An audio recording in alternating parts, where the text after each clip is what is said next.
Good morning. We come to you from Grec and Western Kentucky University virtually. So I'm Jamie Spagnardi, and we are delighted today to welcome all of you and Julie Gann from Fayette County Public Schools.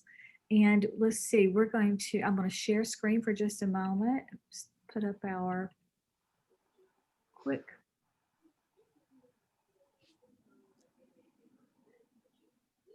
presentation. So as we get started this morning, we'll just warm up a little bit with our chat box. So we would ask you to open up your chat and ask you to tell us first of all your first and last name, and then tell us how are you feeling today?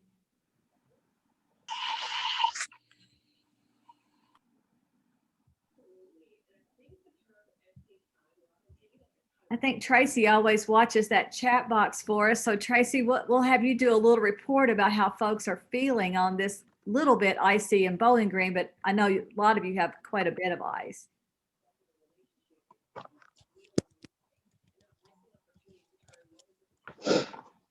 I just updated and everybody, and I was muted. Sorry about that. Well, it looks like we've got a few sixes.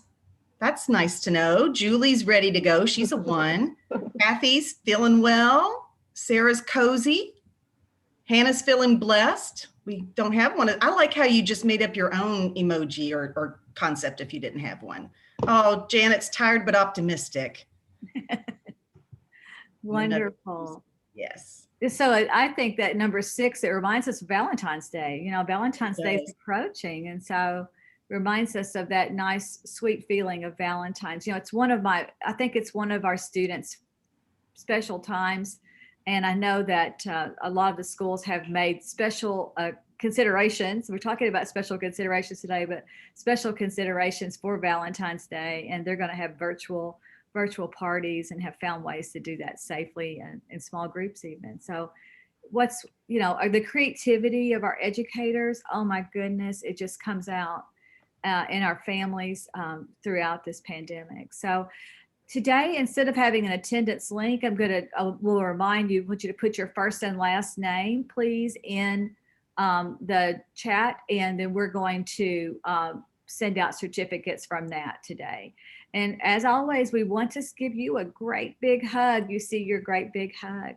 So I think Julia is going to introduce us to Julie, our speaker today. Well, I am delighted that Julie Gann is with us.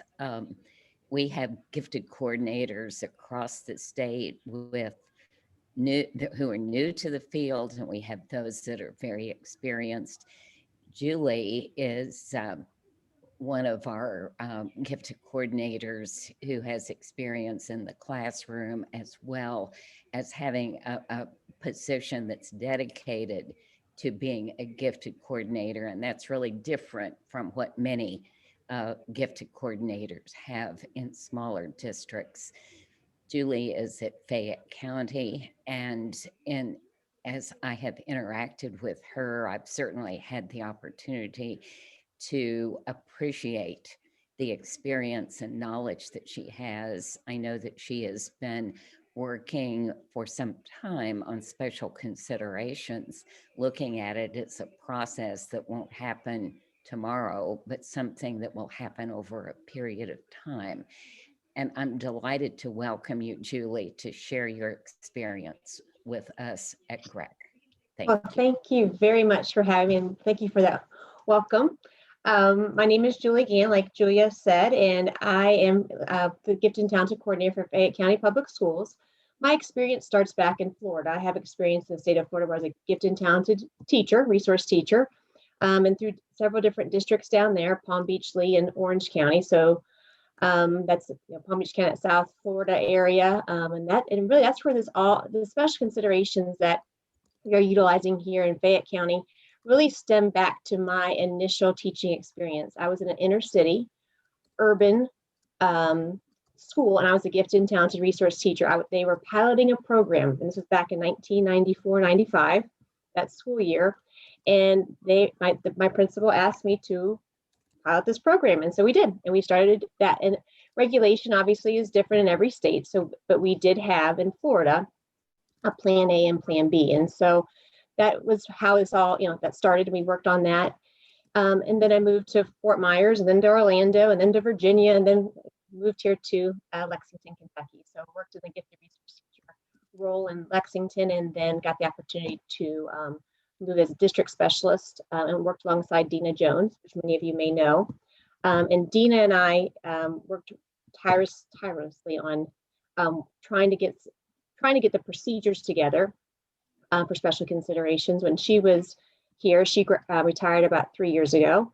And then Peggy Cullen, right now I work alongside, she's my co-worker and colleague that we work together as well in the Fayette County District Office. So I just want to go ahead and share with you how we've gone through this. This has been a process, and it really has been a good 5, as I was thinking about, as I'm reflecting, thinking about it, it's been a good 5 years at minimum of going through this. We piloted this process. I think it's an 18-19 school year with about 5 or 6 schools, different types of schools, and then implemented it last year. And with that, then school closure occurred. So we kind of had to slow down, do a little pause, but we've continued on. And even through school closure, this has been working really great. So I want to share with you what we've been doing, and hopefully you can learn from us, and I'll hope to answer any questions that you have for me. So I'll go ahead and share my screen. And I'll just kind of go through this with you.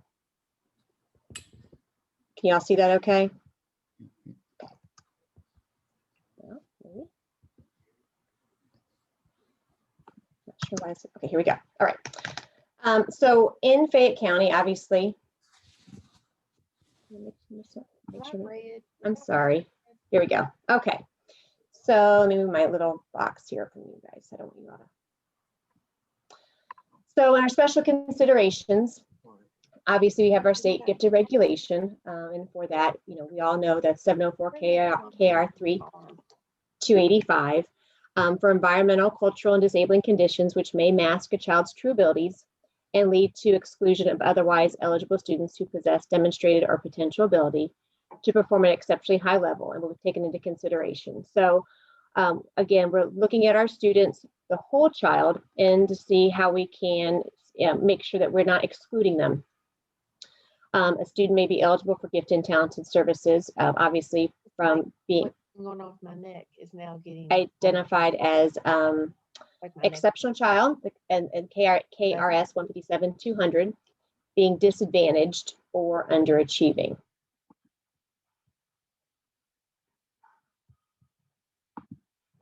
So obviously in your district, we all have we take our state procedure, state regulations, and then we have our policies at our district level. And so I just wanted to share with you our district policy on this. We've obviously designed equitable procedures for screening and identification to meet the needs of traditionally underrepresented students. Racial, ethnic subgroups, exceptional disabilities, disadvantaged, underachieving EL, and gifted education programs. And this, we were charged in our district, the way it works, we create standard operating procedures that have to be approved by our executive leadership team, which is the superintendent and his cabinet. So last winter, we presented our procedures to the executive leadership team, which obviously they were approved and very excited about what we were doing. And currently now what we were charged to do is keep track of our data. So at all of our students that are going through special considerations at the school level, where we are in the process and keeping and seeing what percentage of our students that go through this process that end up being identified as well. So our policy for Fayette County, the 08132 states, the determination of eligibility for gifted and talented students shall be based on the student's individual needs, interests, and abilities, which goes right back to our regulation, and shall be designed to address environmental and cultural factors that may contribute to the student being overlooked, such as whether the student is economically disadvantaged, has exceptionalities, or underachieving, and is a member of a racial or ethnic minority. Minorities, I'm sorry. It's giving me a box here, minority subgroup. So I always speak to this with our teachers and with our administration. We want to ensure opportunity and access. Opportunity and access is key with our students. So we want to make sure that anything that we are doing, we're looking at our entire student population and what they have. And so students not eligible under the regulatory evidence requirements, we're talking about, it could be a 989, it could be an audition. And when we're looking at this, a lot of us focus a majority of our time on the testing, our general intellectual or our specific academic aptitude areas. But this also is definitely, we utilize it for our BPA areas and our audition processes, looking at that raw talent that we've talked about a lot in our groups in the state level. So we want to make sure that these students that are not, that would not qualify under the regulatory evidence have this opportunity for possible identification. That's obviously at section 4 in our regulation. So what I've done here is, I wish I could get rid of this box. Do y'all see that box at the bottom? Yes, we can see the box. How do I get rid of the box? Let's see here. I thought it went away typically. It usually does go away. It's staying the whole time, isn't it? It's okay. We can, with you speaking to us, Julie, we can Okay. fill in Still there. understand We're it? okay. Yes. Sure. Okay, and I can share this with you all as well. So what I've done is just basically, when we are going through this and creating our procedures, our steps, that's what I've done for you all to make as simplistic as, it's such important work. And that's what I really want to, stress. It's such important work, and it takes longer to do. But when we're going through this process with our schools and with our teachers and the referrals of this, we want to look at the whole child and what could be an impact that these students would have that would inhibit them getting identified as gifted and talented. So we have gone through with the first step, obviously, is, we have called school level gifted committees, and they're gifted recommendation committees or review committees, and we refer to them as GRCs. In our district, we were having difficulty several years back, I should say, with schools finding the importance of our committee meetings, of the identification, the service options. And we all know of our ARCs, for our special education students. So we went through, it was like, it's important work. We want to make sure that the appropriate stakeholders come to the table when we're making those identifications and service options. So we created these committees. And so we're district-wide, we refer to these as GRCs for our gift recommendation committees at the school level.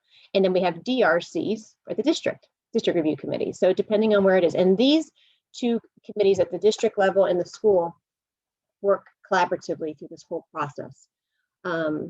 So with that, so our school committees review the students. And when they're reviewing the students, they're looking to see if the students have an impact factor. Is there an impact, something that's limiting the student in the identification process?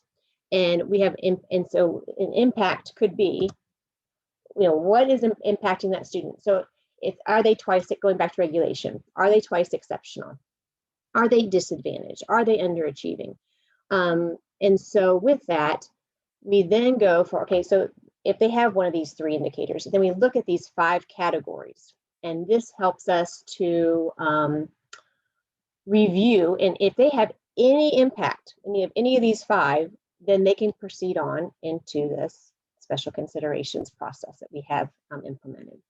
So we look at the cultural, are there cultural factors that may be inhibiting their performance or impacting their performance? Is it a language barrier? Are they ELL students? Are they, are they coming to this country and now quickly have acclimated to the new language and all those different things that come through that? Then so we're utilizing our ELL teachers. We're not just utilizing classroom teacher, use a classroom teacher and the ELL teacher. Economic factors. You'll be utilizing your FRCs. These people, we have different people at the table that know these families and their backgrounds. Could it be environmental? Could there be an incarceration, a divorce, a death, all these different things that could be happening in the student's life that as a district committee or even as a GT teacher may not know. So it's, again, it's incredibly important that the appropriate stakeholders are at the table having these conversations. And then health.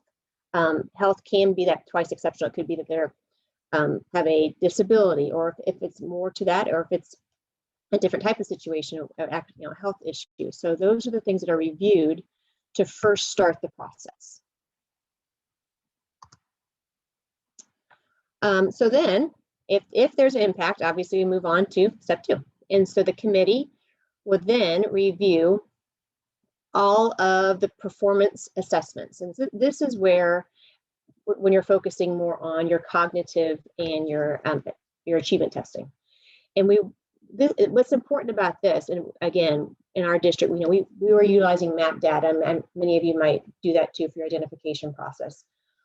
We did years ago, and then when we were able to implement the Iowa assessment, we've been utilizing that. And what's great about looking at all these tests, when you're looking at the COGAT, and we do everything online now, which has also helped, and it's beneficial when you're looking at norming and tests, because when you look at the cognitive test, you can pull out like a verbal and quantitative only. You can look at the verbal and nonverbal only. You can look at the nonverbal and quantitative. You can take all those different subsets and look at them differently. You can also break it down, look at just their verbal, look at their nonverbal, and look at their quantitative.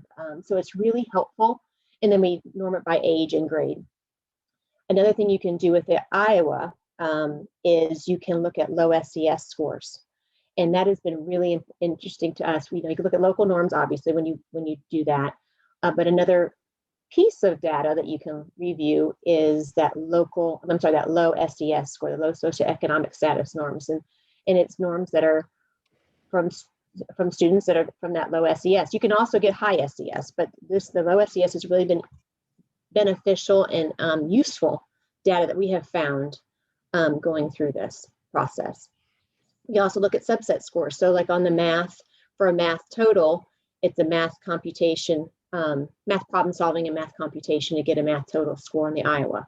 Well, let's look at the computation compared to the math problem solving. And again, this is dialogue, and you're going through looking and seeing, because you're digging to see what may be impacting, what has this child not experienced to have a score? Why is there a discrepancy? There could be a discrepancy in the math scores. So it's great dialogue, and it's also educating your committee. The committee is learning more about the data that's being provided by the gifted committee and by the facilitator there at the meeting. And so we've found that it's been great conversations, great dialogue, and people at the table are learning.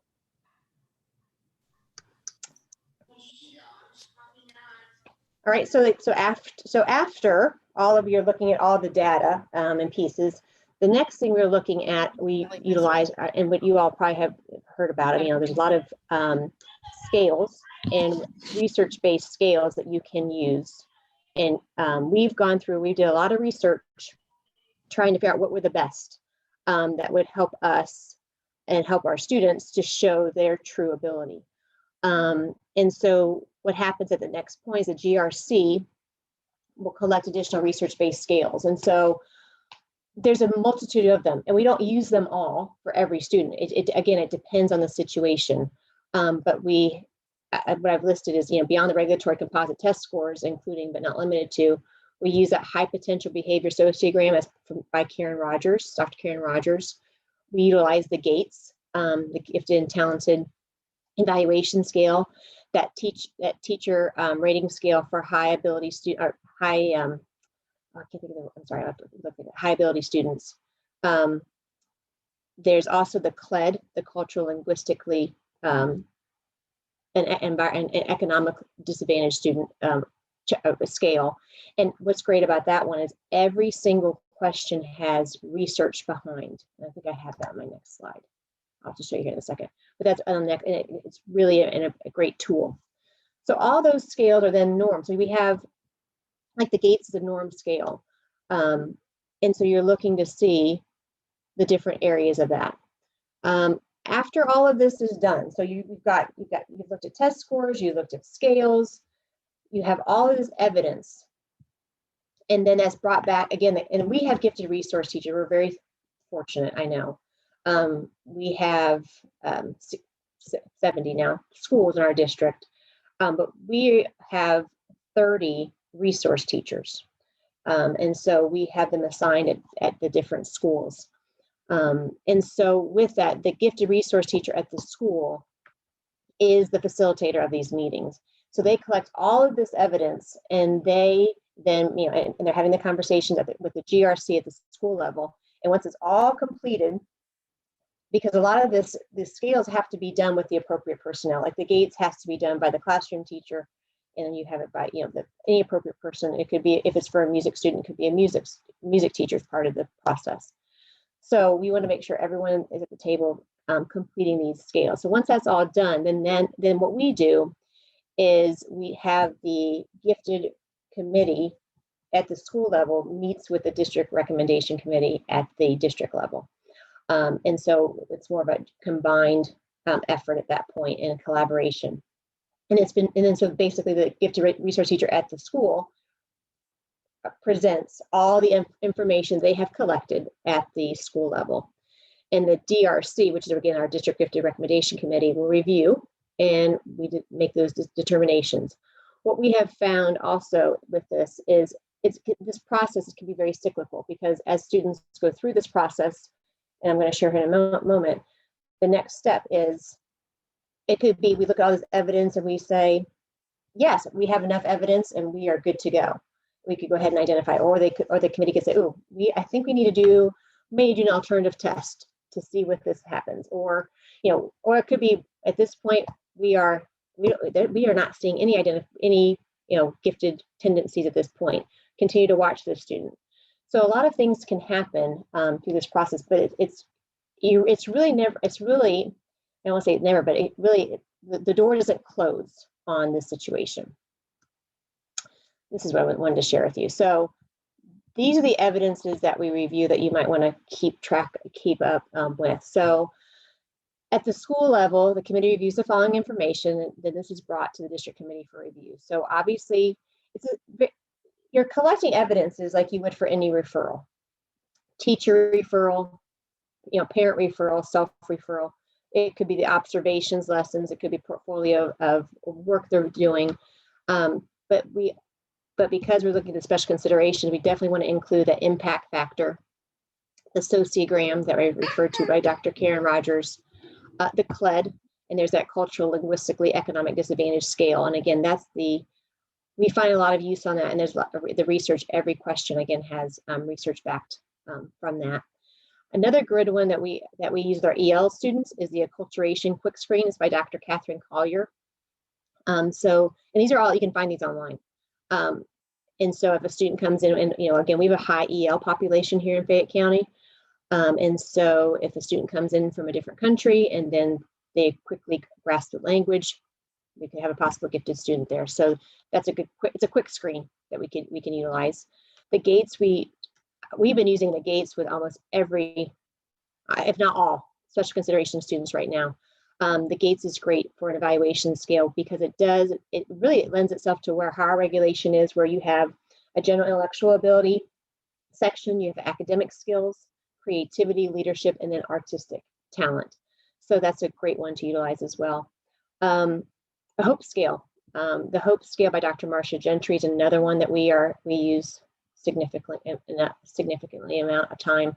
It's a great tool. It's a global, a bigger picture of the students and how they are working in the classroom and what their gifted tendencies are.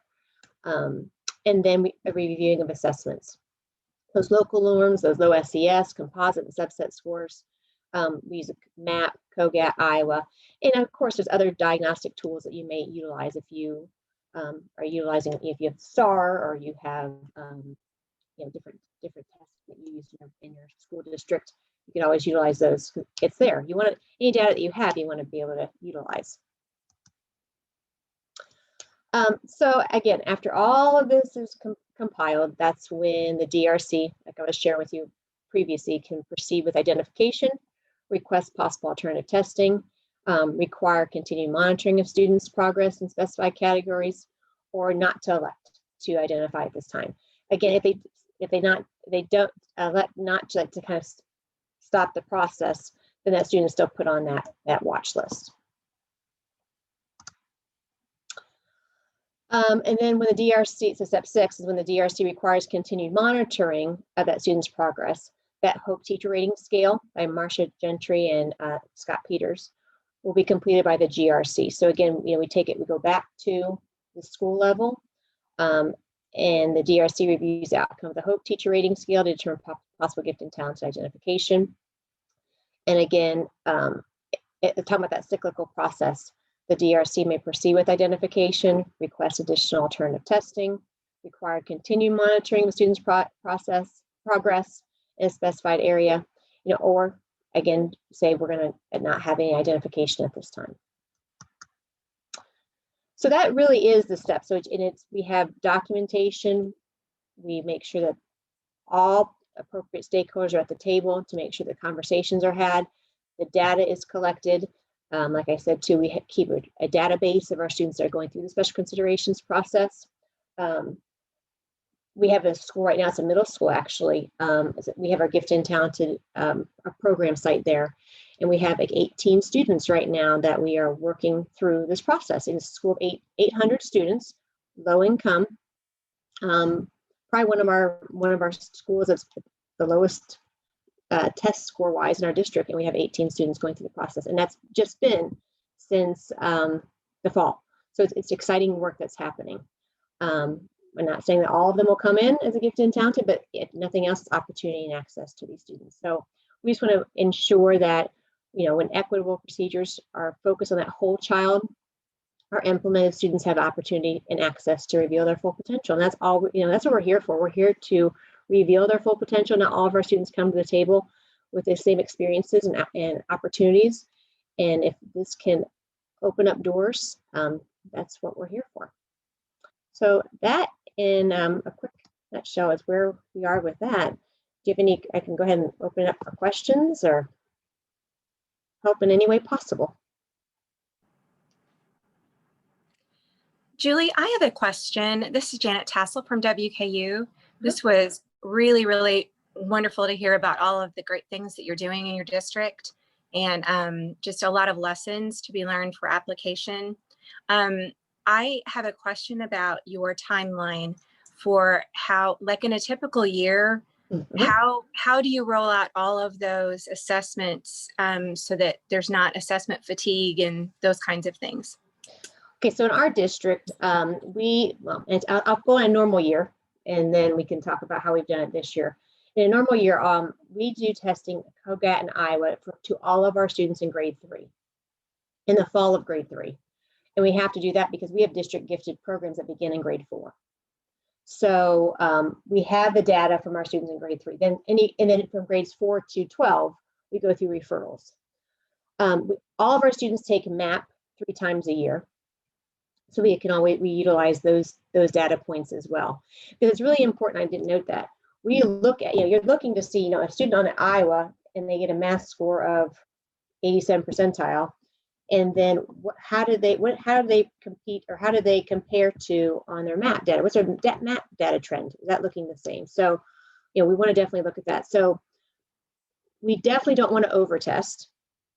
And we are very cognizant of that. And because many times we're going through this process, we just had a DRC the other day of a student, and we have the evidence, so there's no need. We have, all these scales are saying this, the scores are saying this. Do we need to test again to get the same outcome? The child's had this test. We also make sure, if a student's had the COGAT twice, they had it, maybe they had it in 3rd grade and again in 5th grade, and they're still in that same range. Well, let's look at alternative testing. Let's look at a KBIT. Maybe let's look at our special education department, and let's talk to them because we may have a twice exceptional student. They've already given the Wechsler. So we are utilizing all parties as much as we can so that we don't have that testing fatigue, especially for our students that could be possibly twice exceptional. Because again, our school, school psychologists are doing this testing, and so we are utilizing that. This process, what takes going through, it's minimum really is 6 months of time. It takes time to collect the evidences, to have the committee meetings. Especially like I said, right now, we're really busy right now. All of a sudden, from the beginning of the year to now, I got, DRCs and special consideration meetings are happening frequently in the last month. And I have several in the books for the next month as well, where evidence is being collected. So I think, it could take a year or more. I mean, I had a student the other day, we did it at a middle school, who started the process at the end of 6th grade. Yes, into 6th grade. He's now beginning in 8th grade, and he was identified in several other areas, and we got the qualifying identification for the student in I think it was mathematics. So, or language, it was language arts, because he was identified. I believe he was identified in general intellectual, mathematics, science, and he had some other areas of the other areas as well. And it's a process, and that's the point. It's a process, but you're looking at the whole child, so it should be a process. Like, you want to make sure you're not being too quick, because it's a special consideration. Like, we want to make sure you're really looking at what could be impacting the student's performance.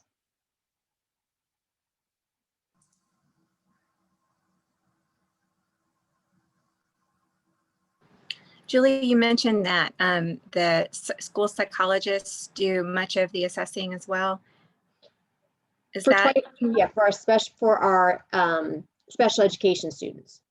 Okay. Yeah, for their IEPs. But we still, in other situations where we offer the COGAT for our students. There's some students that may not take the COGAT. I mean, there's very few, but they may not, because they've got a Wexler, they got a WISC or something on file from the special ed department, and they don't feel like it's the best interest of the student taking another test, then they don't have to take the test.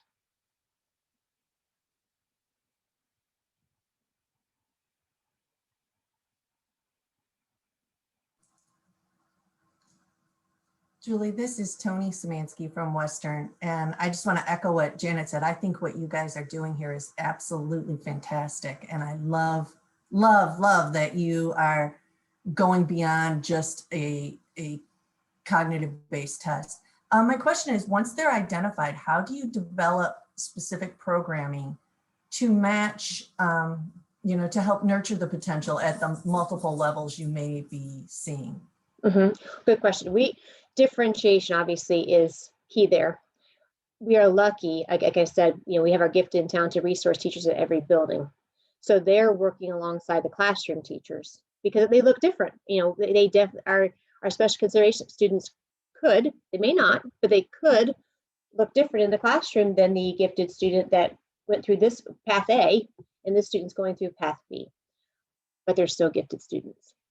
And so opportunity, I can share with you with the Gifted and Talented Accelerated program in our district. In our place, however they are placed, but many of them are at a school that are low performing schools, and they place them there. We have utilized this to have students that have come in or have been cross teamed in they may be gifted in math only, or an area, or they were high achieving and just needed that extra activities or a different opportunity, I should say. And the rigor has been risen. They have risen to the occasion. And now these students are, because they've been exposed, and it's all about exposure. We all know that. And you expose students to higher level rigor. No students cannot benefit from that. And they're coming in being identified. I mean, it's crazy how, and a lot of them, even just the regulation, our stay 9 score, and the evidence is being collected. And so what's happened now too, which has helped, is our principals are saying, oh, wow, I can do this and look at it differently as well. So like I said, it takes time. It takes time. And like I said, but we have the momentum. I'm very pleased with that as well, with our schools. But we have, when you have this many schools and we have, 41,000 students, we have to be very consistent. And this is scary. I mean, I won't lie. I mean, this was a scary process. Like, how are we going to do this? And we had expertise of, we reached out to Tracy and Mary, and we were first starting this process, trying to figure out, what scales to use, how, what we could do. Did a lot of research, as you all do, looking to see what schools, what districts across the country have done, because some districts or states, have, different criteria for different groups of students. So I know when I was in Florida, it's different now, but it was in Florida, it was Plan A and Plan B. And at that point, it was only general intellectual, and it was a 130 IQ for your Plan A, and they gave us the criteria of who would need a 130 IQ, and if your Plan B was 114 IQ, and here were the parameters for that. But again, that was back in the mid 90s. So things have changed, and we just want to make sure that opportunity is there for our students, and they get the opportunity to have opportunity to rise to the occasion.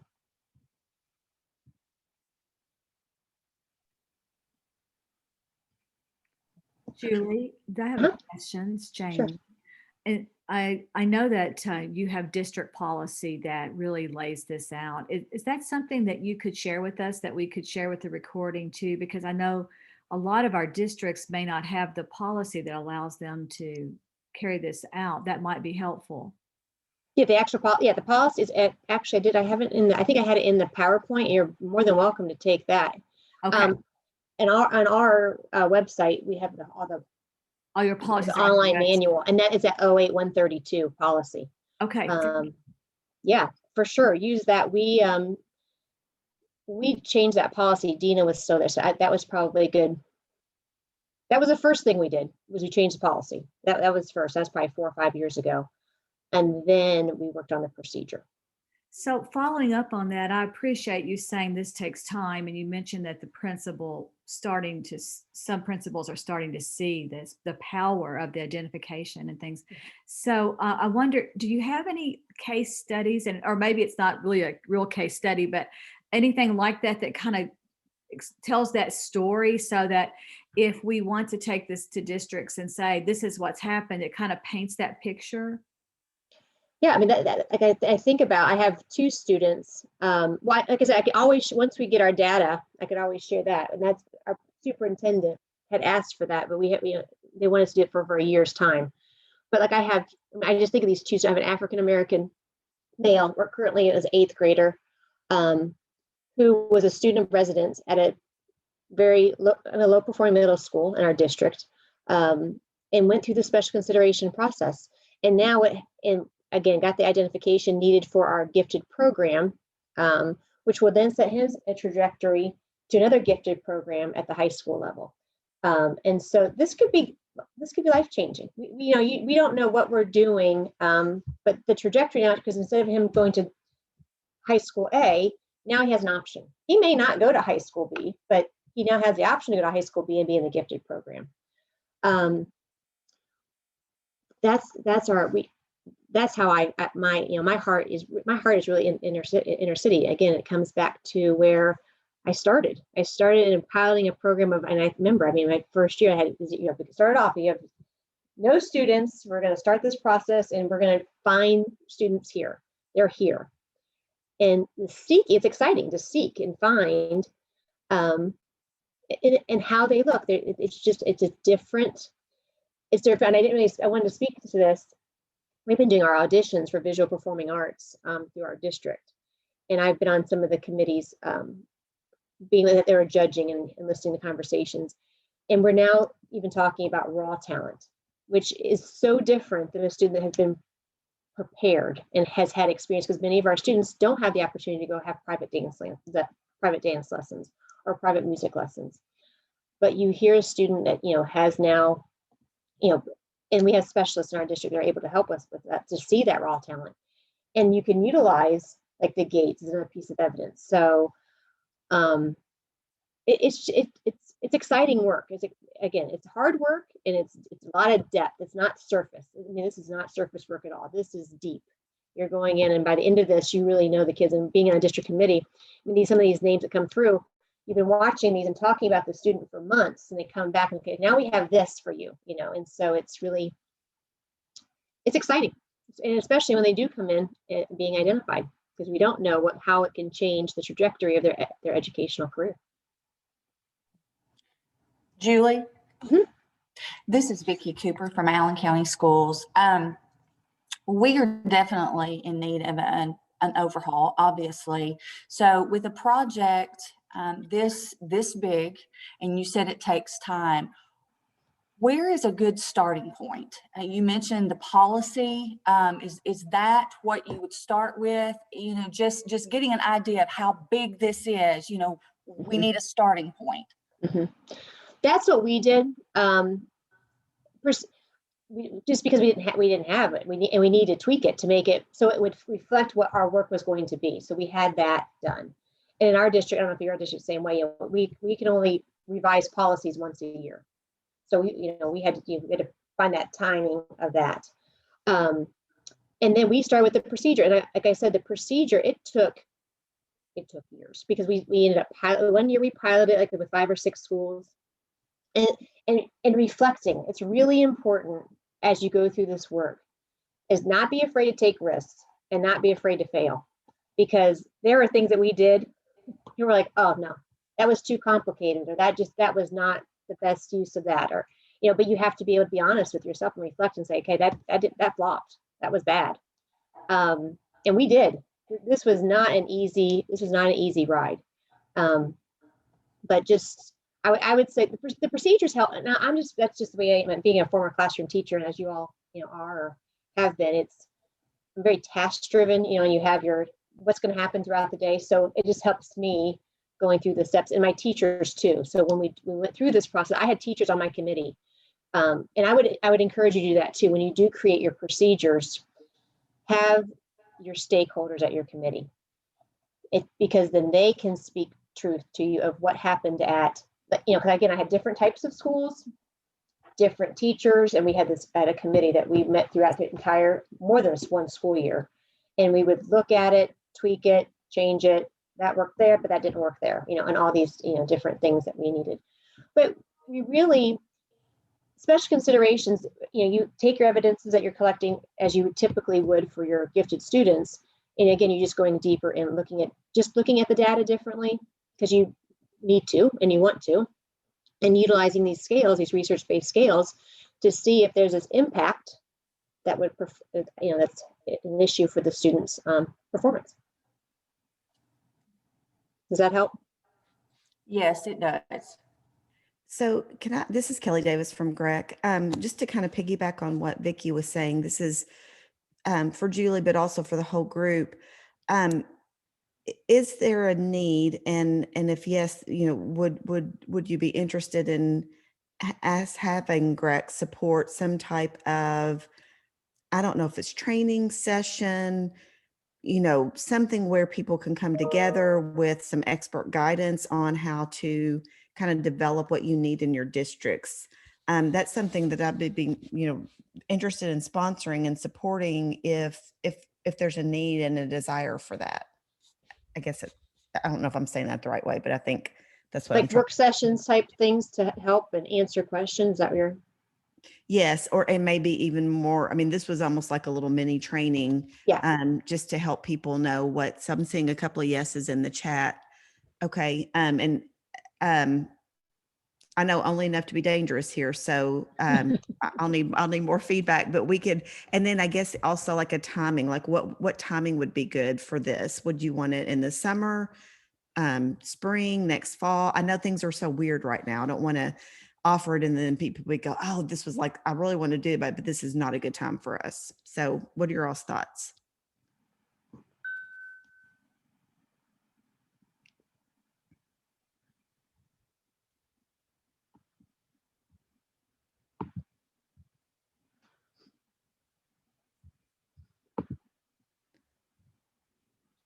Well, you all can think about that. I don't know what a good time is either. That's the hard thing right now. Oh, here's Vicki saying summer would be great. Maybe in the spring or the summer to start a phase 1 in the fall. Okay, so maybe like early summer then, are we thinking? To give you time to plan?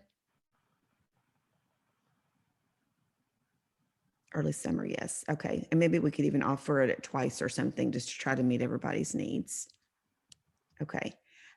We'd be happy to do that. I'll have to figure out, and we'll probably need some of our partners to help with that. And maybe even if Julie would be willing to provide us with some time on that day as well, Sure. possibly, if we Yeah. needed that. That ain't help. I'll work with Jamie on that and we'll get something rolling then in the next little bit. And a fall follow-up. Good idea, Vicky.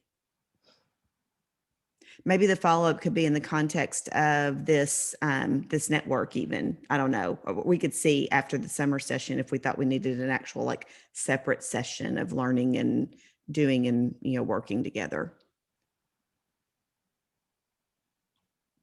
Thanks.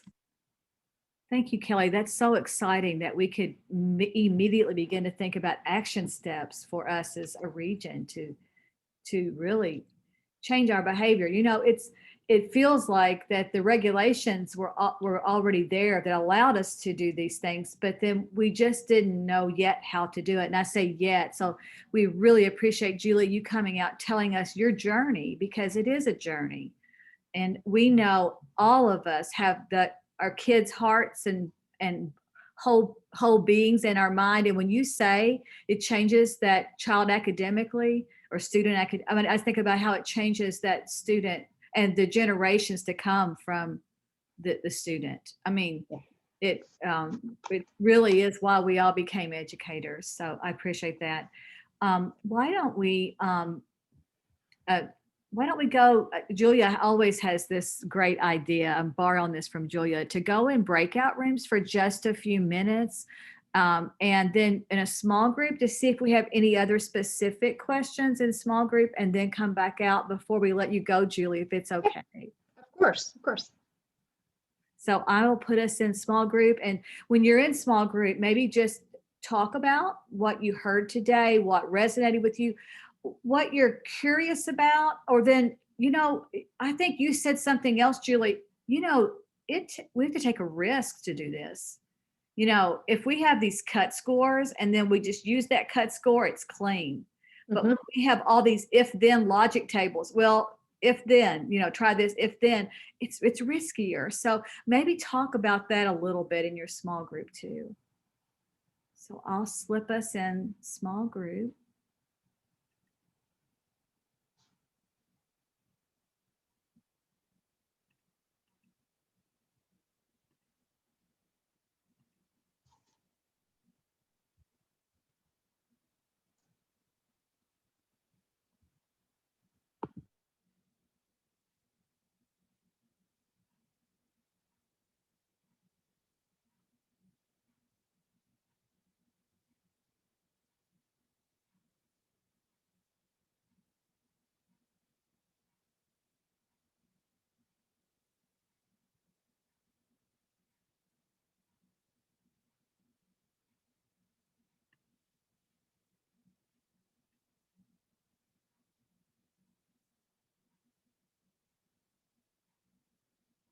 Hey, friends.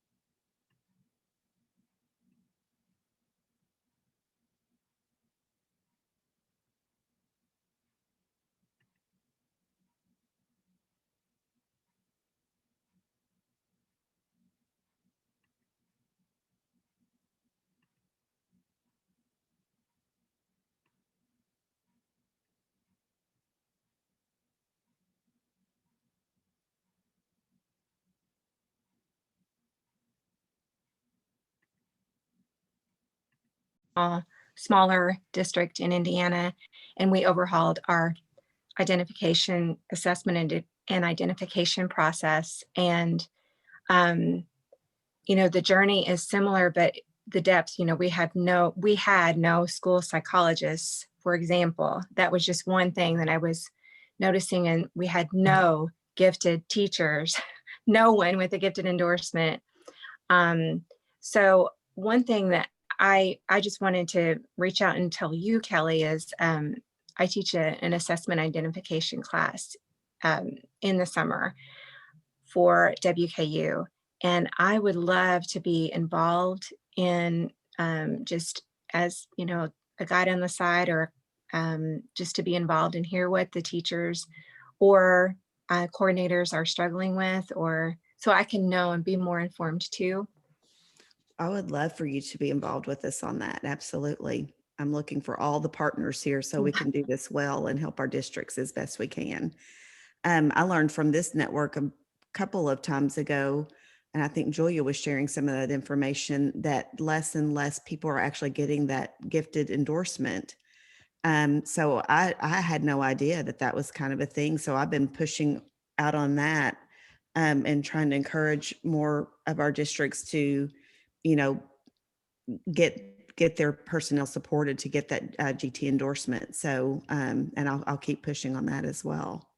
Thank you, Kelly. I think that right now we've got a lot of folks involved, but what I said was that fewer universities are offering it. So it does. Oh, gotcha. Okay. So it does.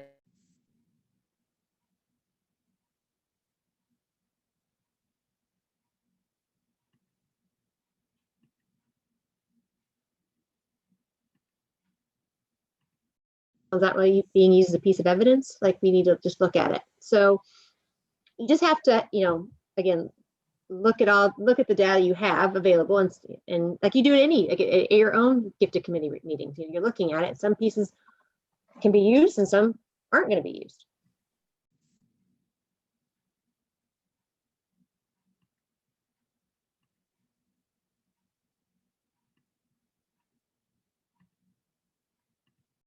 Russellville Independent, but it's really good to go down to the school level when you're looking at your local norms to see those students who bubble to the top. And you still want to use that 96-9, but the cut score is going to be different. But it really, and then as you look at those other criteria, like Julie said, that helps too as you look at the whole child. I think that's one of the biggest strengths of our regulation and our process is that we look at the whole child, not just one data point in time. And we worked with WKU and JCPS on a Javits grant, and they have a really good pamphlet too on their Javits site about local norms, and I'll put that in the chat as well. But yeah, very exciting that people are really thinking about equity and access.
Welcome back.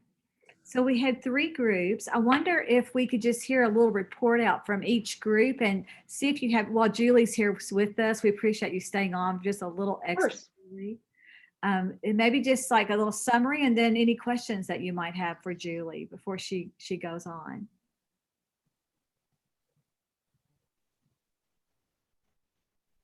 So group Well, let me say that our group really talked a little bit about the logistics of what could follow up to this.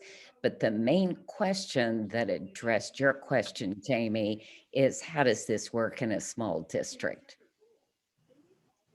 And I think that many of the individuals here represent smaller districts. So looking at different resources and fewer resources in order to develop the plan. Right. But I think that the framework would still be there, looking at the evidence collection. Yeah, I'm sure resources are very different. I mean, obviously our district, when we test a group of students, we're testing 3,500, 3rd graders at one time. So I mean, it's just a different ballgame, I know. But I think the framework of that whole child looking at evidence, looking at that data, and just going and looking at it deeper and looking at different options such as that.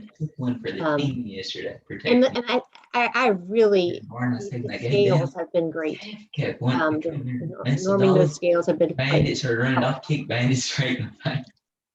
But I think that that's a really good idea, Julie. Even if you're a small district, you're going to have policies and procedures for the regulation. And many of you got those KSBS policies. It's the procedures that many of us lack in our districts, be as small districts or be as large districts. And those procedures don't have to be long and lengthy, but they do need to specify, you know, who is going to be responsible, what's the chronology, you know, what is going to happen during a time frame, which y'all have asked some really good questions about that today. So exciting. And then what are you going to do? What are the steps? Because, you know, you and I won't be here forever. And it'll be really great for those people who come after us that they know what to do, especially when it comes to this equity and access piece, which, you know, I think we're really starting to talk about and I'm so excited about. So that's the really important thing is most of you are going to have that policy already, that point, I guess it's what, 08132 or something like that, or 8.132. It's the procedures that you're going to need to line out. And I'm so glad that Kelly offered to help y'all with that, because sometimes you just need, if you're the only person in your district, you need that critical thinking partner to help you think out those steps for yourself, because what works in Fayette County, that may not translate as good for, say, Russellville Independent, although I think it probably will. Having those committees at your school, that once you gather that data, that you start to look at it and you start to examine it and go, well, because they're the people that know those kids in your school, right? So say Johnny doesn't score at the 96th percentile, but you know, Miss Susie Q's over there and she goes, but Johnny, he's doing great work over here, you know, in my class, or he gets done really quick, you know, and he is, you know, he needs more, and not necessarily more work, of course, but you know, he needs something different. And so those are the people who know. And so those committees that you have at your school, those are so important, really important. And that's an important step in the process, I think, is gathering the data. If you're able to do those local norms, research shows that that is one of the best ways to make sure that everybody's got that equitable access, and that you're still looking at that 9th, stay 9, but that cut score is going to be different, right? And if you just look at your district level, you may not pick up very many kids. That's why looking at that school level is so important, because it's going to be different from school to school. It's going to help you see those kids who bubble to the top, at least for those, you know, assessed areas. For the, you know, like academic areas like language arts and whatnot, it's different for visual performing arts. And so I think that's something that we can have another conversation about maybe at our next meeting, is how to screen for that, because people are looking for ideas on that. Yeah, and it is really important, Kathy, like what you noted about the committee meeting. And we found that because when we came in, and when we came in, 10 years ago or plus, when Dee and I first came in, that's what we noticed first was with regulation, talking about the committee meetings at the school level, and the importance wasn't there. We saw it. And so that once we got that was one of the first things we had to get down, is having appropriate personnel at those committee meetings that could speak to the student on their behalf. Because again, being the GT teacher, you don't know all the students. We have to make sure that the appropriate personnel, being it's a art teacher, or if it's a classroom teacher, the guidance counselor, the administration, they have to be there to speak on the behalf and to have that dialogue about the student and what they have, if they've seen and observed with the student's strengths and weaknesses. And it was so great too that, Julie, you know, with your committees, even if maybe you didn't have all the pieces and parts, you still put those kids on a watch list, which I think is really important, that you have that watch list. So maybe you don't have all the pieces yet, but you keep a spreadsheet or something, and you say, well, I don't have this, but you know, maybe I just need to collect, you know, a checklist of behaviors. And please look at those jot downs that WKU and Mary Evans, and I can't remember her other name, Miss Mary, developed. Those jot down characteristics are so important. You know, if you've got a jot down list that's kind of, I hate to say generic, but of your typical student, it's really helpful though if your staff have got particular behaviors to look for in each of those characteristic in each of those areas. I think that's really helpful too. Yeah, and the watch list really came about, and that's probably one of the first things we did before we even did special considerations, and it was really to show, I think there's a misconception that it's a one shot. You get tested in grade 3 in our district. And if you don't get it, you're done. You're one and done. Yep. One and done.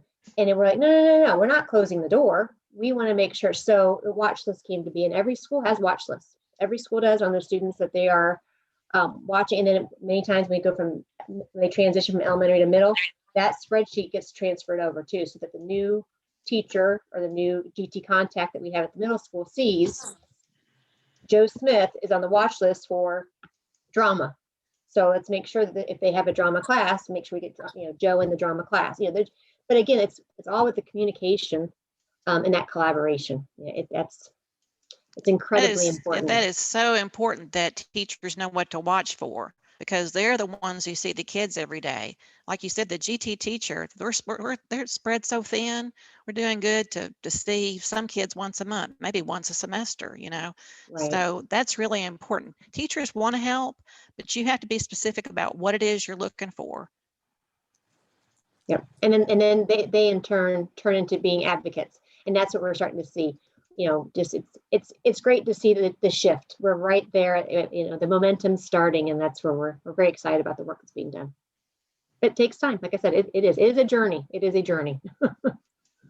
And something that we talked about in my small group was diversity, that they felt like maybe at first there wasn't diversity, but then people began to realize that diversity is more than just skin color. That's important. It really is. But also, our socioeconomic provides diversity in our districts. And many of you have said that you have 90+%, students who come from, underrepresented populations of so low socioeconomic diversity. And those are the students, I hope you don't take this wrong. This is not KDE talking.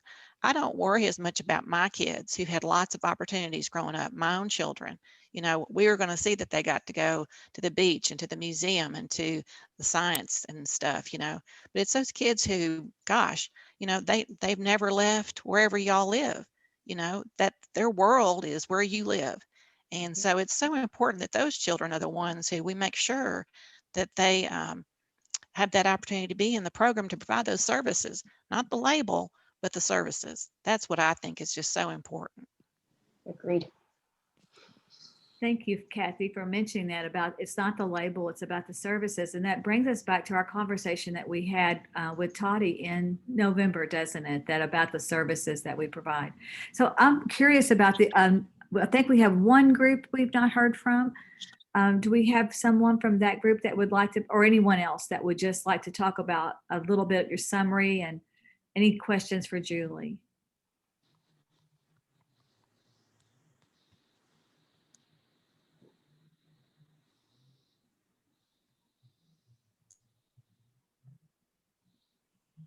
Julie, they've got lots of questions. They just don't even know how to start. Well, y'all know how to get a hold of me. I'm glad to help you. Yes. When you start getting into it, just let me know and I'll be glad to help. Thank you. We'll be in touch. We know that. For sure. Thank you so much. Thank you. So we've been on now for just over an hour. So what if we take just a 5-minute break? We'll take a 5-minute break and then we'll come back and we have another question that's been thrown out to the group, and that's about your assessments. And then we want to share some exciting information about the ESSER funds and share the gifted section of that guidance and have some conversation about that too. And this really connects to some of the things that, Julie was speaking about, all these assessments, and there might be some funding opportunities in there. So stay tuned, but let's take a 5-minute break and we'll be back. Thank you, Julie. Thank you. Thank you for having me. Let me know how I can help in the future. Thanks, Julie. Thank you. Bye-bye. Bye. We appreciate you. Oh, thank you. Great job, Julie. Thank you, Kathy.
Welcome back.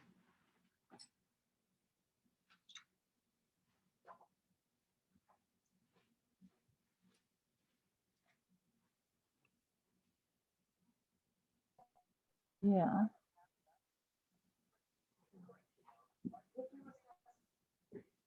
It's, we've had such a powerful conversation this morning, and I know that everybody's mind is just going with all the things that could happen. Let's just ask about, so we've had one of our districts ask us about the timeline of when you're going to do assessments, and if you're going to be, some of you have indicated to us, we've reached out to you, that you're going to be assessing when students are face to face, probably in March and April, because this year has been different. But I would just like to ask that about the timeline, so that we can report that back to folks about what are you thinking about the timeline for assessment?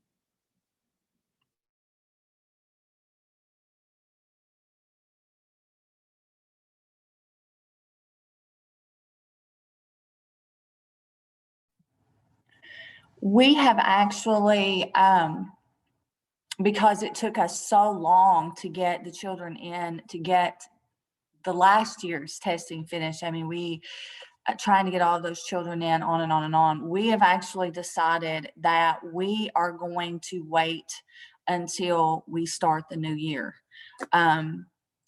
Just because the kids have been, we've worried about fatigue. We've brought them in on off days and virtual days and all these different things, you know, with the board. And so we're hoping that we can get things back to normal as close as they can be in August. So we're planning on starting and doing that at the very beginning. We may see that is not a good plan, but we felt like it was the lesser of two evils at this point. Thank you. I've just noticed that in the chat too, some other folks are going to start in March. And we've heard that for some people are going to start in March and April, and they're going to wait and see how it goes in March too. You know, people, I think you're right about this. People are just testing the waters a little bit. They want to do as much as possible, but yet not cause that fatigue that you spoke about. Other ideas about the timing even?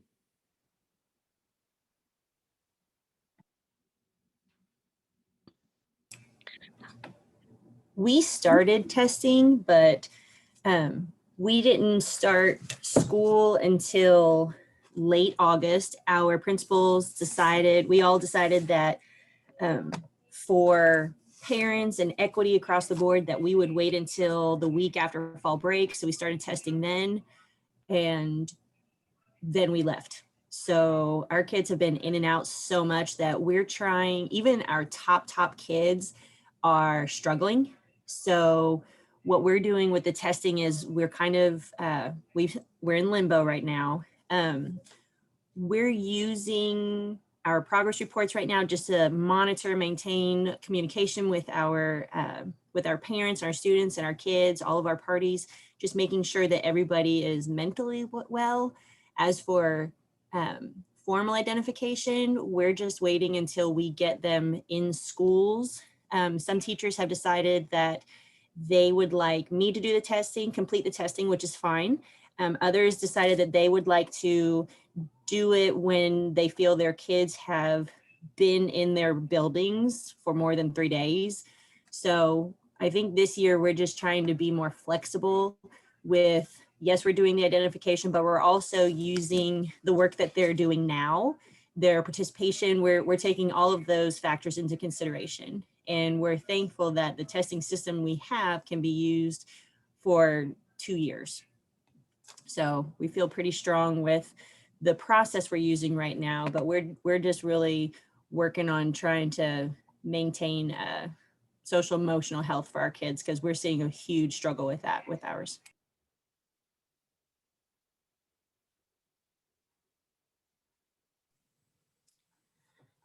We, well, and I was new to Gifted and Talented, and I actually don't have a GT certificate. I have a supervisor of instruction. So I worked with the GT teacher who is getting her GT certification. So we were kind of unsure of what we weren't, like what was our leeway. So we went ahead and followed policy. And as soon as the kids started coming back, we went ahead and did our testing in September with, but I'm afraid that it may not have been the best idea in hindsight, because we didn't have good results.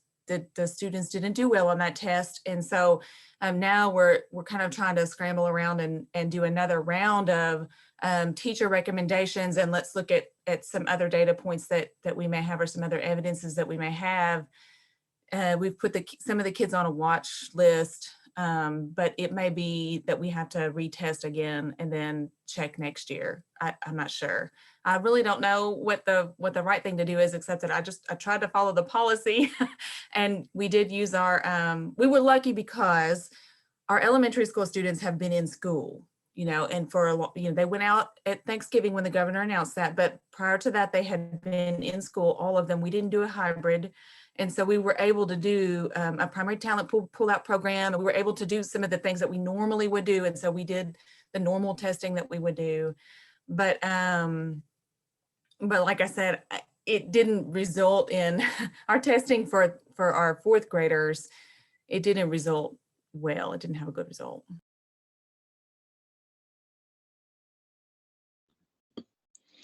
Hi, this is Hannah, and I am the coordinator for Russell County. And so I just kind of want to piggyback off of what Miss Sarah said. We have started testing, and we have noticed that our scores are lower than usual.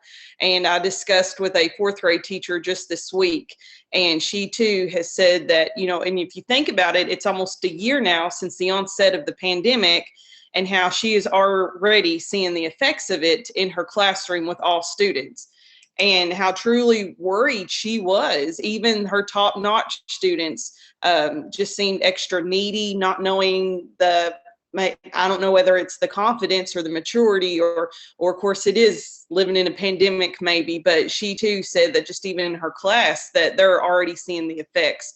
But here at Russell County, we always tested the fall of fourth grade. And with that being the case this year, we tried to set up appointments in the fall, and then kind of a new round of COVID came through, and regulations hit. So our superintendent had agreed that maybe we should wait until the after Christmas. And so we have started going into the schools, and we are on a hybrid schedule where Wednesday everyone is virtual.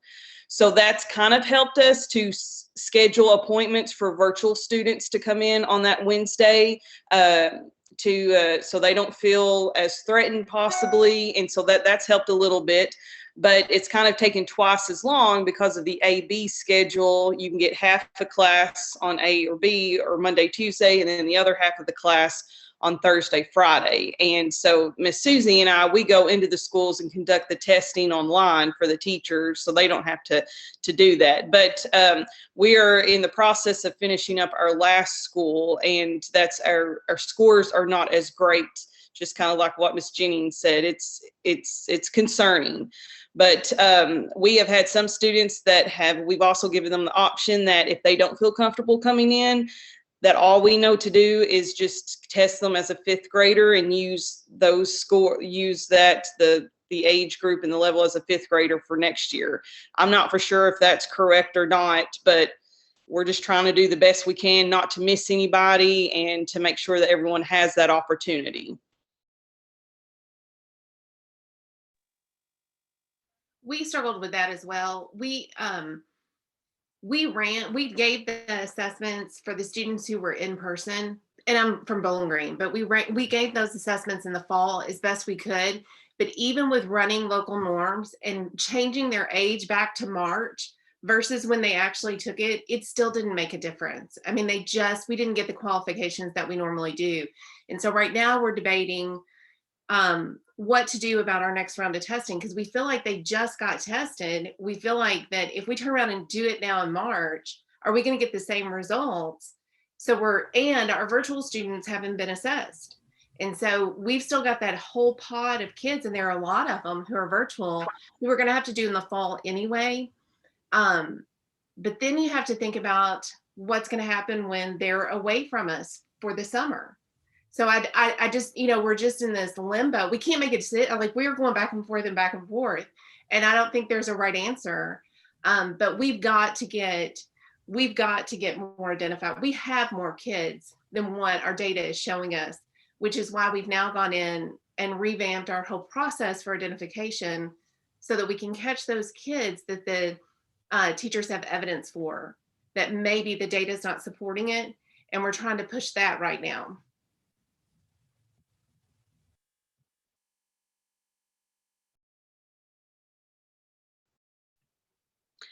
I just wondered, I know the 96th percentile is a cutoff score when you're looking for that identification. And I know the importance of looking for the whole child, and local norms, but are any other districts considering looking at a lower score due to the loss of during the pandemic? Or is that, like, I'm not for sure, because I just was kind of thinking, well, to take that into effect, or to consider it, I'm not for sure.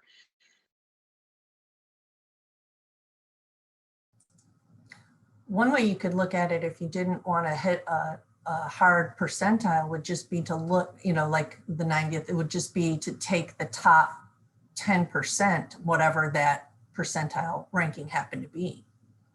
And you can look at it that way rather than say they have to be at the 90th or higher. You could say if the highest starts at 89, then you could use that as your, your top 10% that way. Might help too, because with all the pandemic and struggles that kids are having.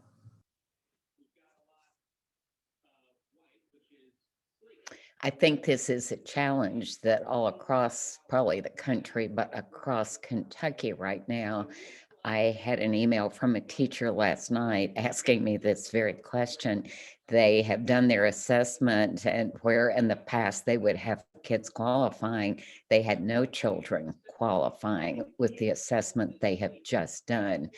And so I think it is probably a place that we could provide some advice to districts in the correct region and probably throughout Kentucky.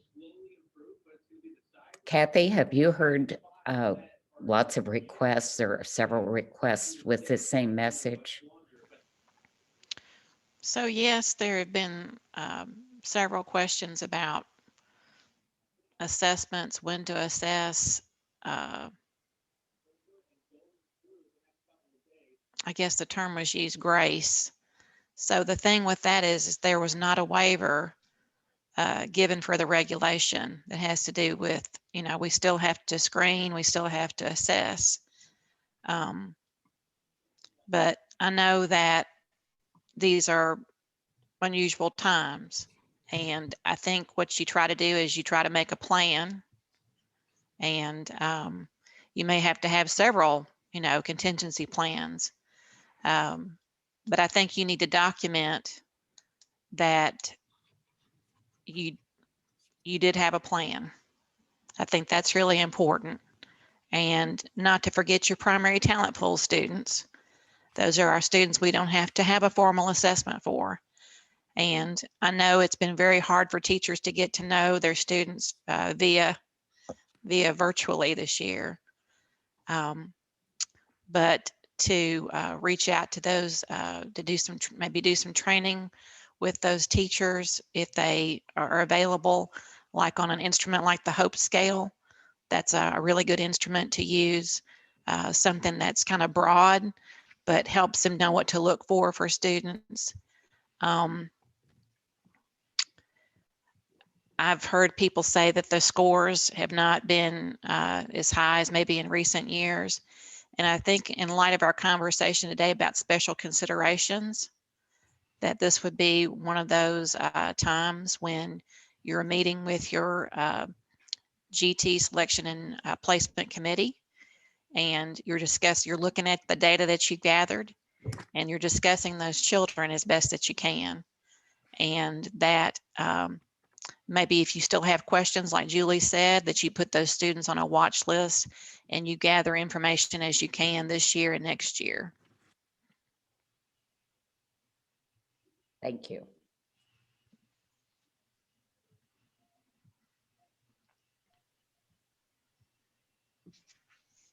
Thank you very much. This is so timely because, we think more and more students are going to be coming back together. So we're going to be making decisions about finding information about all of our students so that we know where they are. Let me ask, do we have any other questions that you would just like to ask the group?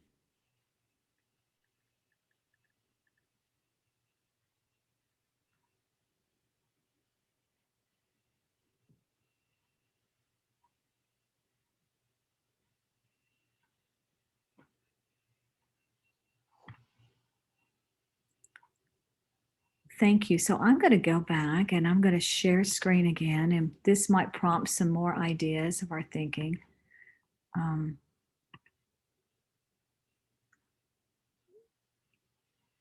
we go. So when we look at this, and I know that many of you are familiar with this document and that KDE shared it this week, when we look at the Escher guidance on page 14, sorry, I hope I don't go so fast that I may turn your eyes away if it's going to make you sick. It's almost like driving in the car and trying to read.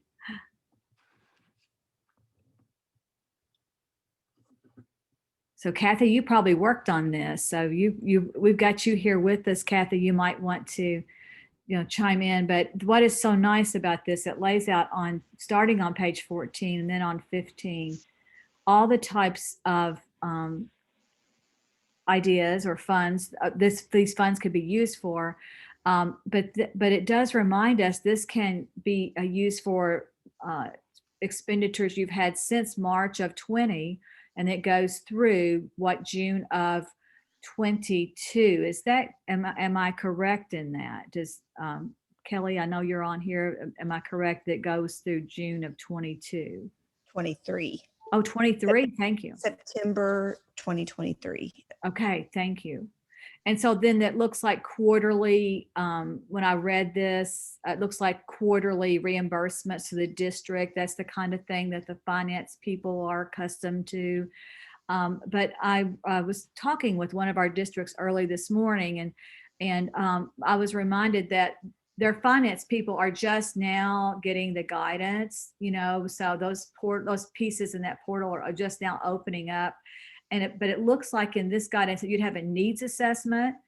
And with that needs assessment, of course, you would need to have a priority about, why you would use these funds. But I noticed that here on page 15, learning loss, we've been talking about learning loss, assessments, identification procedures, all these things that we've discussed are mentioned here in this guidance. Professional learning for both for staff, for our colleagues, and then also it mentions parents.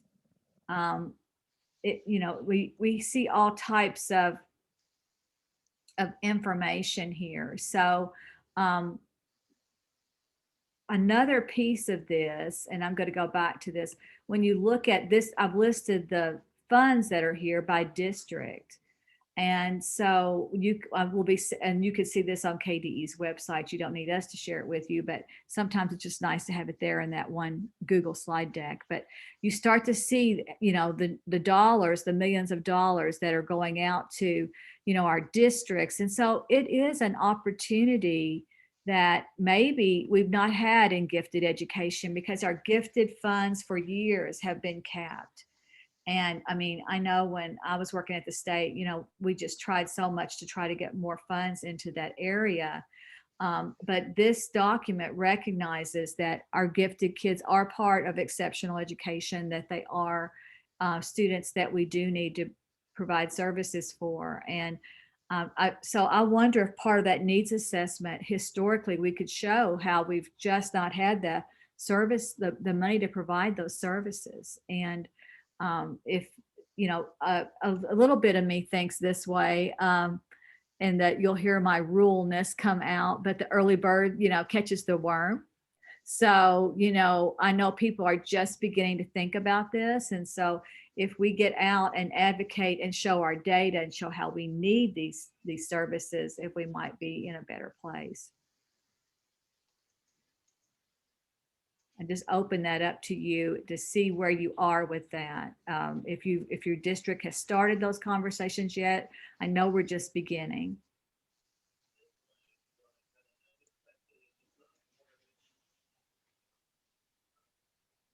Well, Jamie, I think this is incredibly important information, and I wonder if it's new information to some of the people who are on here. Raise your hand if this is the first time you've heard about this funding.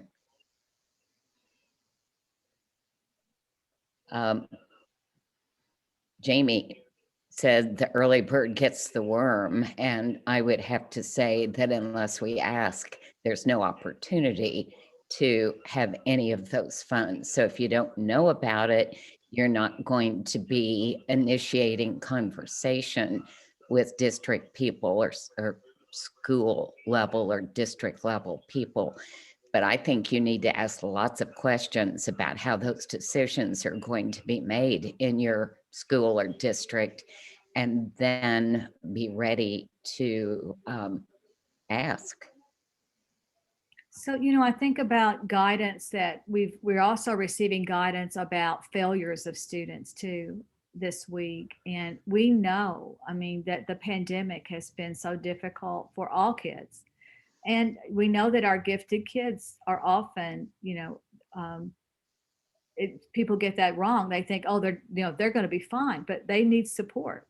And so, I think about that, and that I wonder if some of this other data we're gathering around failure and around engagement, where are our kids? I heard that this morning from one of the districts I was talking to early in a conversation on their way to work. Like we have kids that we're just still trying to find. I mean, that it's, they don't respond to us. And so, I wonder about that. That might be data because, we have summer school. Think about those summer learning opportunities. We have camps. How do we engage our kids? How do we get our kids back? And I know that's on your hearts. That's not something I had to bring up to you, but these funds might be an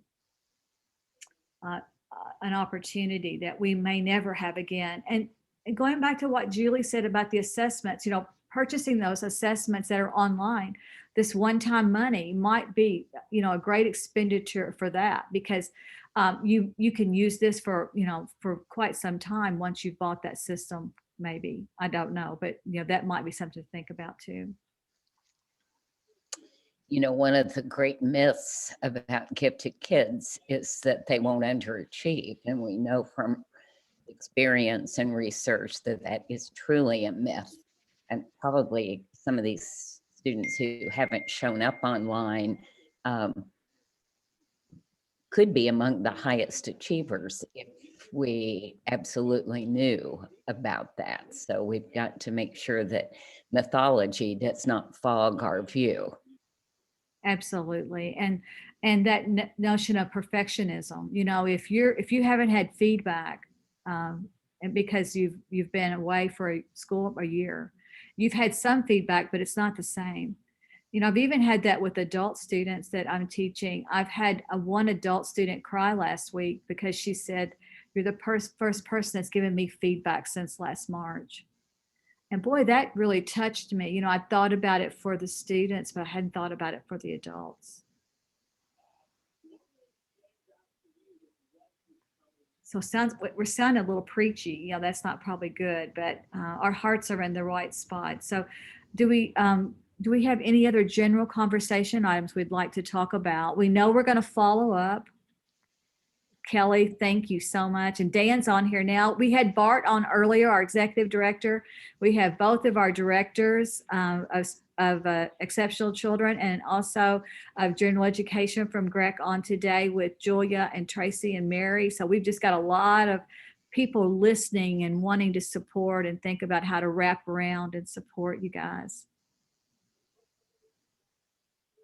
I will say, Dr. Roberts, we are so excited that SCATS in Vampy will be held in person this summer. We've already started talking to our students about it, and they are excited as well. So I just wanted to give a shout out for that because we're looking forward to that.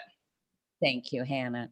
I think we may have another announcement in the near future about another opportunity that I really can't talk about, except for low-income children and rural children.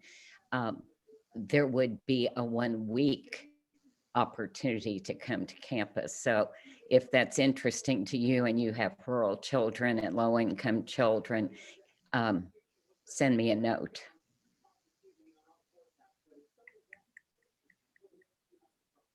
Wonderful. Thank you so much.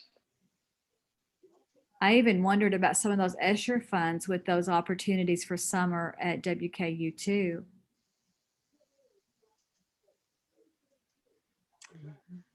And it seems, oh, go ahead, Julia. I was just going to say, it seems like while we're together that we ought to highlight that the CAGE conference is coming Absolutely. On the 23rd and 24th of February, we have fabulous keynote speakers coming in with very important messages about equity, as well as about gifted education and opportunities for our children. We just have to have more people knowing what's important about gifted children and what's right about them, what the research is. So if you have not signed up for the conference, why don't you ask about that and see if you can get some of your colleagues involved in coming as well. I mentioned in the small group, but not to the whole group, that we had an administrators institute earlier this week and had 182 administrators at the school or district level signed up. Get your administrators involved. They'll be far more supportive of what you want to accomplish if they have a background and they know some basics about gifted kids. Oh, and I think the Rent-Zuli learning offering is just incredible. If you sign up for the conference, you get 100 students who can enroll at no extra cost in the Rent-Zuli learning for the next 6 months. And that's next 6 months would take you into the summer. I think it could be very, very interesting for your students. That's my pitch. An important pitch indeed, too.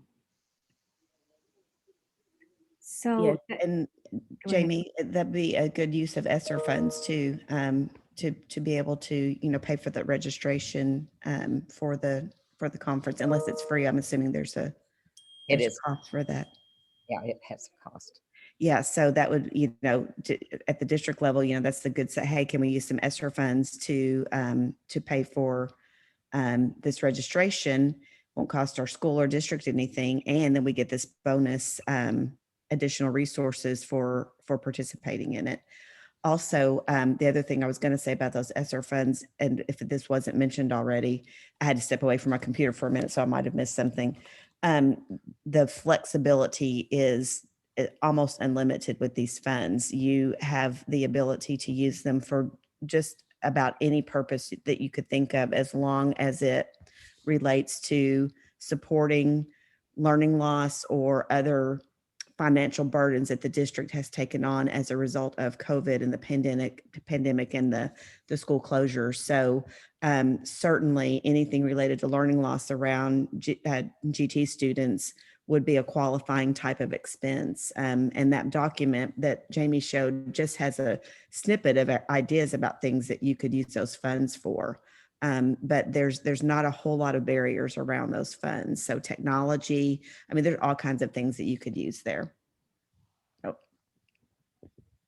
Thank you, Kelly. Last night I was looking at the budget codes that were open for it, and oh my goodness, I couldn't find a budget code that was not open, which is highly unusual.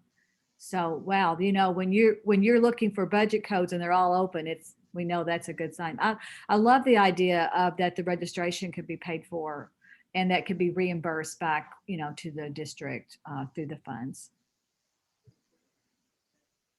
Yeah, I really appreciate Kelly bringing that out, that you could use those funds for just about anything. Oftentimes we need funds for extra staff, and you'll notice there that there's a note about if you needed extra staff to help you with assessments, because I know many of you are trying to do things here in the spring, but may need some help in the fall. That's something that you could think about. Also, some other opportunities coming up are the commissioner is going to be having a listening tour, and he is coming to Grec area there. He's coming, let me see, I wrote it down. Maybe. I believe it's April the 15th. It'll be from 6 to 7:30. I've given the link over there in the chat. It's kind of a mess over there, to the commissioner's listening tour. But then there's also a Google form that you'll click on to sign up to participate. So, if you're interested, that's a good time to, share your thoughts about gifted education with the commissioner. And what else was I going to say? Oh, also the Council for Exceptional Children has a, I wouldn't say a strand, would you, Dr. Roberts? It's more of a part of exceptional children, which they call TAG, which is talented and gifted children. And there'll be a strand based on a lot of information about twice exceptional children. If you're interested in about that, I'll put that link in the chat too. I think it's about, I can't remember, but those ESSER funds or GEARS funds could be used maybe to pay for that as well, because that's definitely a need to ensure that there's equity in our program, is to make sure we include our twice exceptional children. I believe there's also a House bill that's up to define twice exceptional children too. Dr. Roberts, do you know what that House bill is? I wrote it down the other day. Let me see if I can find it real quick. I don't know if there's been any movement on it, but there is a House bill, I think it's 371, which amends KRS 157.200, I think. I don't know that there's been any movement on it, but there is a bill up to define twice exceptional, which is pretty neat. I'll check that out immediately. Yeah, I haven't had a chance to check it out either. I just found out about it yesterday. But I'll put that CEC tag information over if I can find it real quick. And then Jamie, I could send you, I've got like a table that has all the sessions in it that people might be interested in. I could send that to you to share. Kathy, I just posted the link for the conference. Oh, cool. Okay. Perfect. Thank you. And Jamie, to piggyback on Kathy about the, again, back to those ESSER funds and staffing, there is a recommendation to not create forever positions with those ESSER funds because they will run out. However, I think it would be a great strategy to think about some of these holes that you're trying to fill with all of the burdens on your existing staff. If you can find retired educators, part-time people who might be interested in knowing it's a short-term dollars to support the boost. Some things that you can do either around instruction for kids or some of these assessments. I've been listening to you all talk about how there's a time burden on getting the assessments, both on students, but also your staffing. So maybe you could find some people who would be interested in helping with some of the assessments that you need to do, just knowing this is a short-term contract, but you've got these funds here. I mean, you've got small districts with $3 or $4 million, which is a lot of money for a small district to spend. We really want them, not we, me, but the state, the federal government wants those to be spent on students primarily to support the interrupted learning and the learning loss of students. So just, get those creative brains going. Teachers are the most creative humans on the earth. So think about all the creative ways that those funds might be able to be used.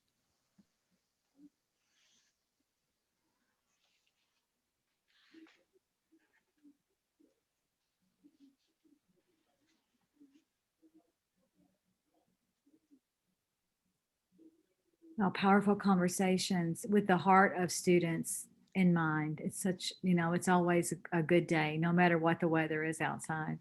So let's think about, is there anything else that we want to, so we know we're going to follow up about the session, about, assessments and about really a process and strategy, really a strategy, I think, for special considerations. And then we have these tools now that we need to access with these funds.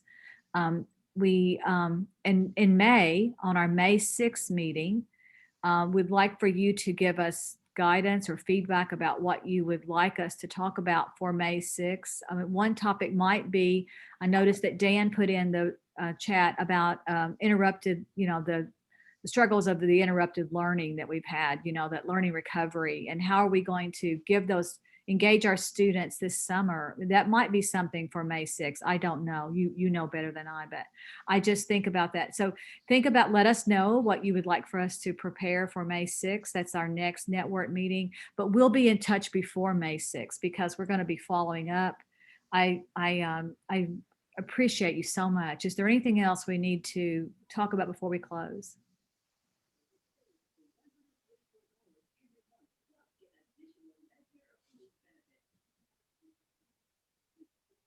I don't know that I have any ideas, but I want to say how exciting I think it is that there is the potential for some resources to do some things that schools and districts need to do.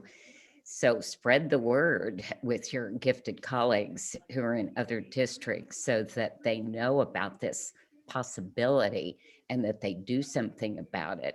Isn't that, I haven't been to a meeting in a long time where there was the opportunity to have resources in gifted ed.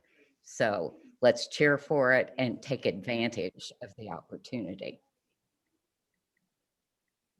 Yes, we take advantage of the opportunity. We seize the day. We seize this opportunity. And that, you know, we always, anytime we have anything that's bad in our life, something good comes from this. We maybe forever we could make some changes based on these funds now. So thank you guys. I love your chat. I love your ideas in chat. We will be set. I've had 5 people email me that because of weather they've been not able to get on. They asked for the recording, so we will be sending out the recording. If you have a colleague that was not on today, please reach out to them and be sure they understand some of the things we talked about or know about it, because we do feel it's so important.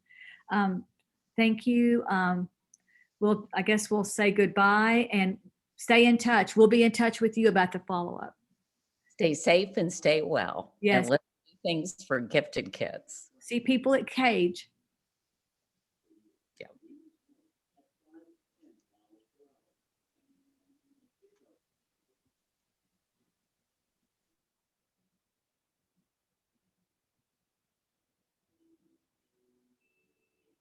Jamie, Yes. I thought it went well. Well, thank you. I wish we could have had more people on. I do think the weather impacted us, but I have no idea what's going on. I think there are times that people are also pretty tired of Zooming. I do too. That they make a choice that I don't want to spend the morning doing it. My children are home and That's true. for whatever reasons, but having a recording I think is really important. Yes. So thank you.